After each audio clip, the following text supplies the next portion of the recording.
So in this video, I'm going to talk about how to get into competition from a AMFS standpoint, American Federation of Mineralogical Societies, and rules and that sort of thing.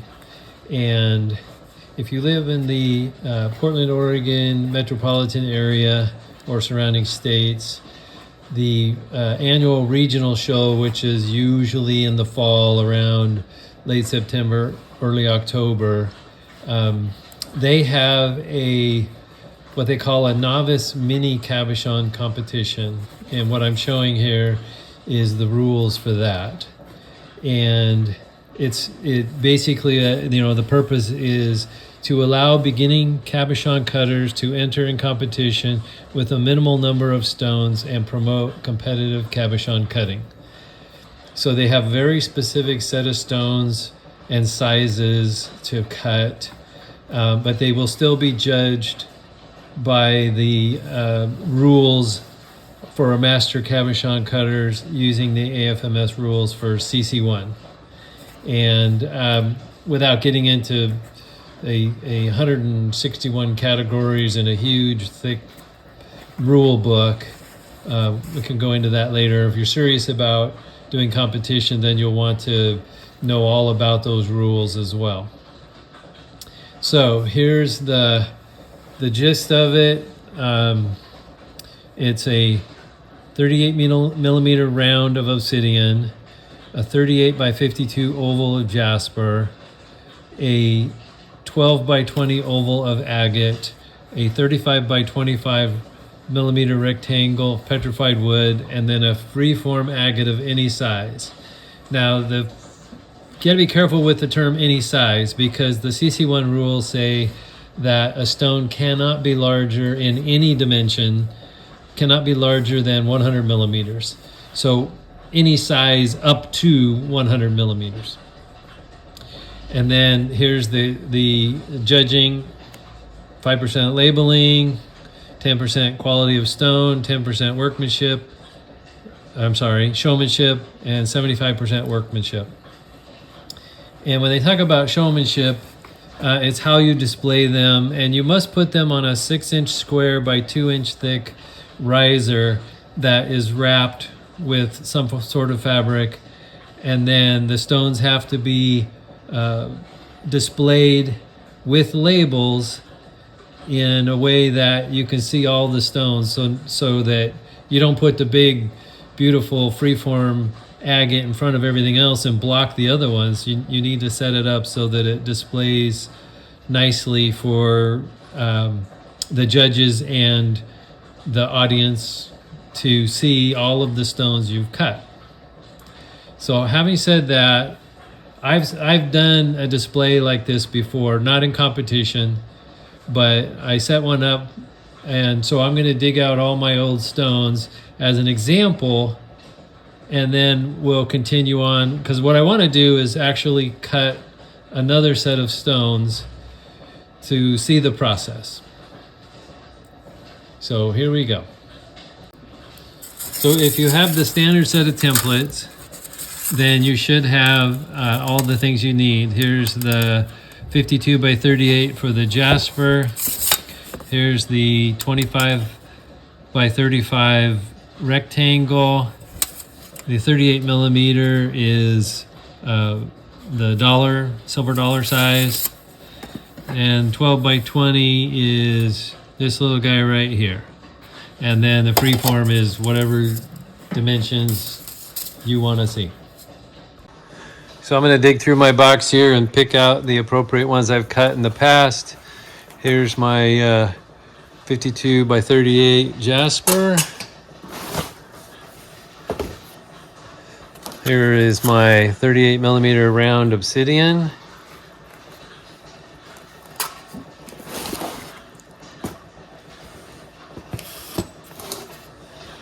Now I have 4 options for my 12 by 20 agate. I'm going to go ahead and pull them all out.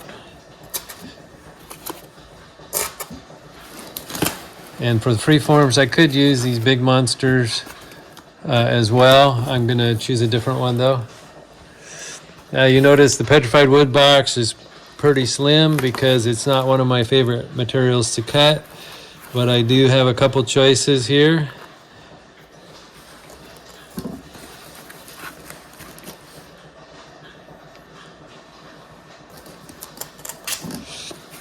And then for the freeform, these are mostly, all of these are freeform, but I think I'm gonna go with my big giant number 9 here. And I've measured this. This is well under 100 millimeters. So let's go through these a little closer if I can. Ignore the fingerprints. So this is a piece of Brazilian agate. And the reason I chose it is obvious because of the beautiful pattern within there. And that makes a great freeform. I basically just used the outside of the stone to frame the center. And that's the kind of thing you're looking at. As far as the petrified wood, I went with 2 different directions. It's a matter, these are both Arizona petrified wood, and there are certain rules about them. That it has to appear to have wood grain within it. And so I prefer petrified wood that has pattern, and that's why I went with the Arizona woods.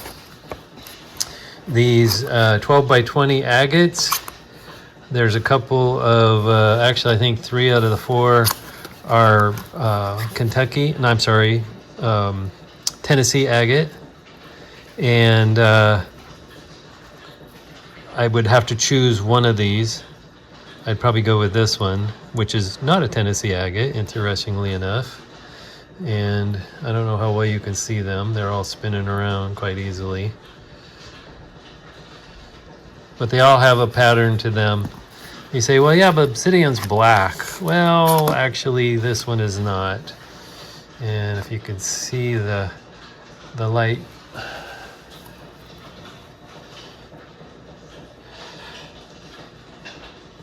and of course it's not going to cooperate.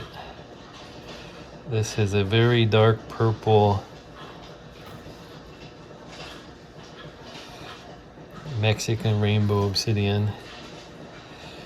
And now what I would want to do is make sure that this sits under the lights so that when you're looking at it from the outside the case, that you can see that very bright purple. And then this is a Imperial Jasper.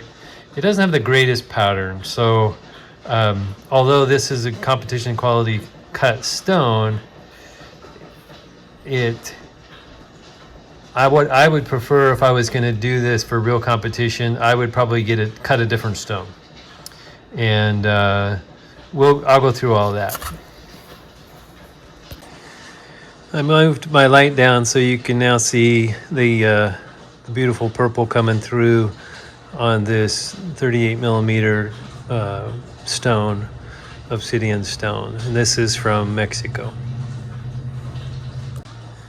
Okay, so now we're going to talk about slabs. And here's a few choices of obsidian. This one I believe is Aurora Borealis. We'll just go ahead and get them wet. And hopefully the light will show off the various colors. That's one option. This is a gold sheen obsidian. Hopefully you can see the wink in there. And then here is a snowflake obsidian. And I've already drawn the circles on them, so those are ready to go. And here's a few other pieces. Now this also is gold sheen obsidian, but the features of it are bigger than a 38 millimeter, and so I don't want to use that stone in this case because I will end up cutting a large portion of the good stuff away. So I chose not to use that, and I have a few other choices here. These are also Mexican rainbow, but they just don't quite fire up as nicely as the Aurora Borealis. and they're kind of a mix of green and purple, and to me they just don't look all that great. So I discounted those. I didn't want to mess with those. So next is some jasper possibilities. And here's a piece of picture jasper, probably Deschutes or Biggs. Here's a piece of bloodstone. I guess I can get these wet so they show up a little better. This one has nice color running through it. And then here's a piece of polychrome jasper. And in this case, I'm not afraid to cut it in half because I can still get a good cabochon out of this bottom piece as well. And then I can really get a nice display cabochon out of the upper portion of this. So these are my three choices for jasper. And why am I doing so many? Because inevitably something is going to have a pit or a crack show up. In the case of obsidian, a flake might pop off. You just never know. So I'm going to do multiple stones in hopes of getting one of each of these 5 at the very end. Okay, next let's talk about petrified wood. And I already got one drawn out here. Again, it's Arizona wood.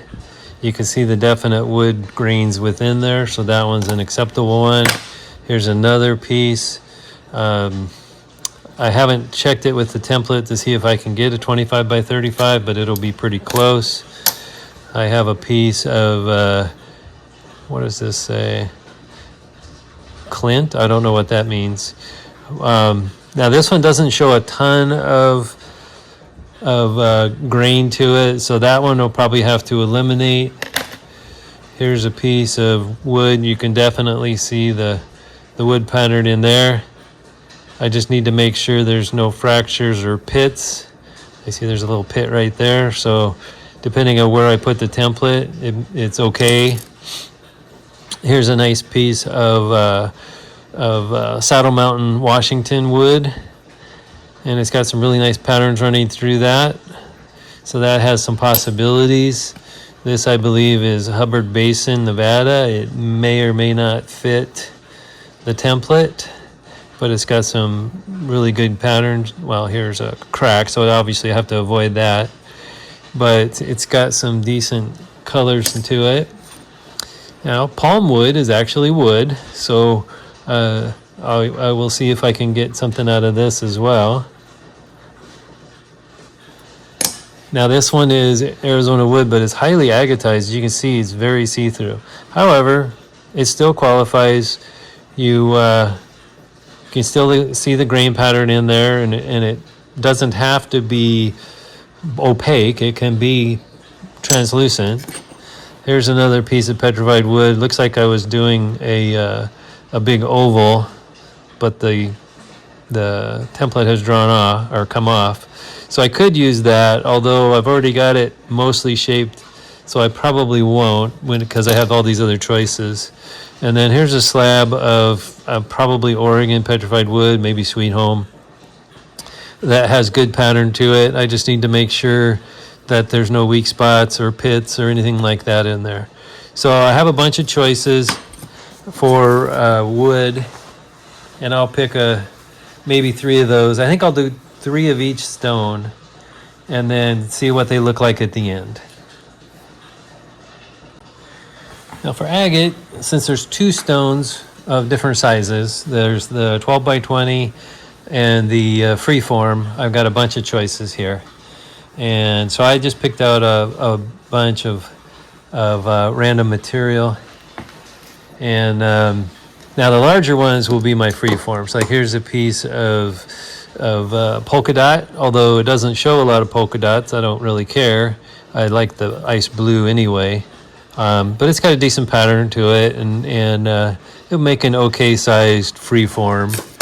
And then I also have this piece of India agate that I might do like a big giant freeform heart.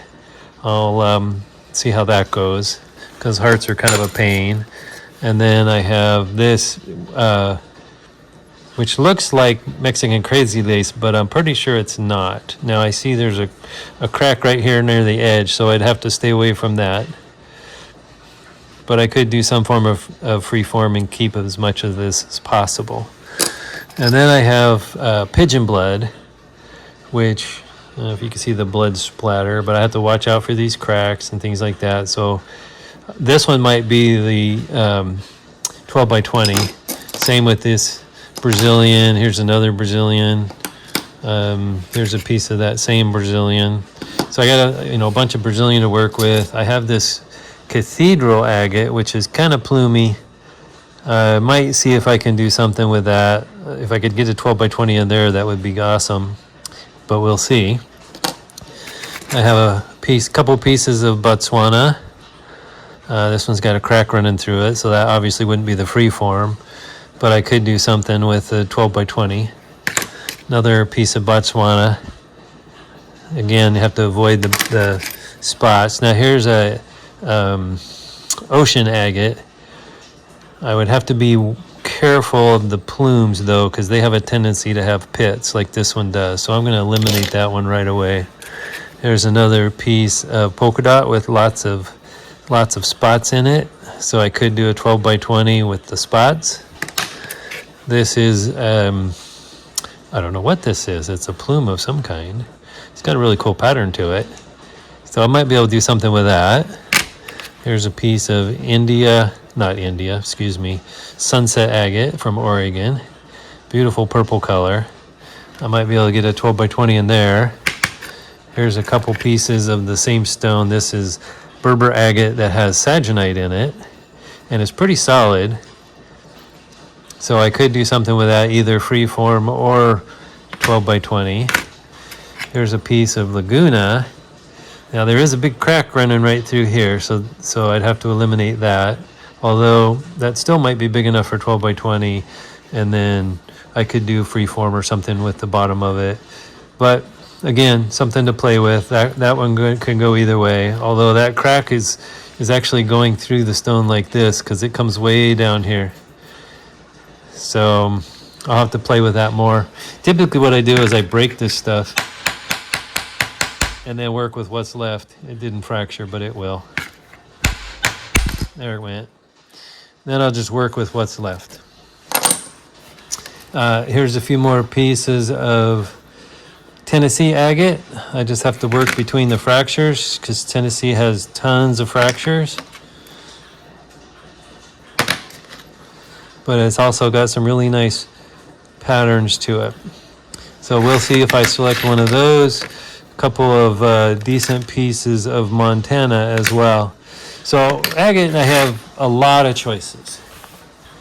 And it's just a matter of picking, well, in this case, 6 of them, because I'm going to do 3 of each of the sizes of stone, and cut them out and see what we end up with in the end. So one of the things I do when I'm picking out my stones, like this piece of pigeon blood as an example, there's visible fractures in there, so what I do is I go along and mark them, and then when I put my template up there, I know to avoid those areas. So this pigeon blood, there's a lot of not very useful area. Now I can get a 12 by 20 in here, which is what I'll probably do, but the rest of this is not good material for cutting competition grade cabochons.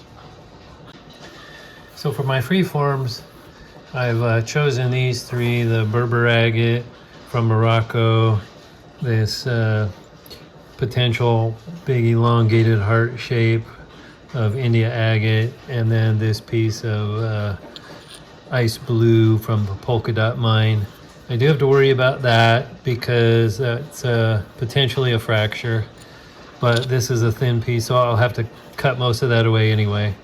But I think these will be my 3 choices for agate for this competition for freeform. And then some of these I eliminated, and so then like this piece of plume, it looks too good to cut a little tiny 12 by 20 out of it. I would waste the good stuff essentially And then this piece of agate, it just didn't look good as a 12 by 20. So I made a larger cab out of that. And same with this piece of Laguna, I'm gonna do a 30 by 40. Now, yes, I've drawn a line here to show a crack, but because this is a very sharp angle, I think by the time I get it cut out, yeah, that little piece will flake off, but it'll be okay because I'm gonna dome, this will be my top. So I'm gonna dome this. And if it doesn't work out, then, you know, I'll make a smaller cab, but for now I'm gonna give that a try. Now this piece of Sunset, which is really nice looking, it just has too many flaws in it though, and I couldn't get a nice looking 12 by 20 out of it. So that'll actually probably just go in the tumbler. And then here's a bunch of, oh, here's another piece of polka dot. It's got this ugly crack running right through it, and across here as well. And I just, same thing, I couldn't justify cutting out all these nice little polka dots to do a 12 by 20 because they wouldn't show. So I'm gonna do a larger cab and see how that turns out. Now, as far as my actual choices for what I'm gonna do for this mini cab, here's the other half of this guy. And I'm gonna see if I can work that out. It's gonna be close, but I think it'll be okay. There's the pigeon blood. There's a lot of fractures around it, but I can work and get a nice little pattern in here. This is a piece of Botswana. Now you say, well, why didn't I pick this up here? Because it had an interesting pattern, but I don't know if it shows very well on camera. This area has what's called parallax. And if that'll stay after I cut the cabochon, it'll be really a cool feature. So I'm gonna try that. I'm not afraid to cut one little spot out of a stone for the best feature. I'm gonna try and get this piece of cathedral to show the whole plume in there, but we'll see.